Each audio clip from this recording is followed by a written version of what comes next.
In this short guide, I will explain how to buy shares of Oppfi Inc. Oppfi Inc. is a U.S. fintech company listed on the NASDAQ under the ticker OPFI.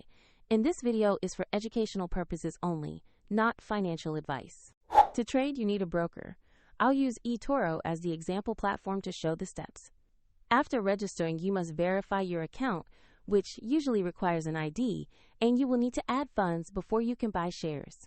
Use the platform search bar and type the ticker OPFI to find the company listing.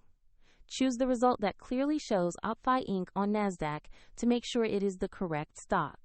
On the stock page, review the basic company information and the price chart to get context. Confirm the page displays Oppfi Inc. and the NASDAQ exchange before continuing. To invest, click the Trade or Buy button. Enter the amount you want to invest, review the details, and confirm the order. If the market is closed, the platform may queue the order, and if you don't have enough funds, it will prompt you to add money before completing the purchase. After the trade executes, the new position will appear in your portfolio where you can monitor it. For the exact link to eToro shown in this video, check the description below.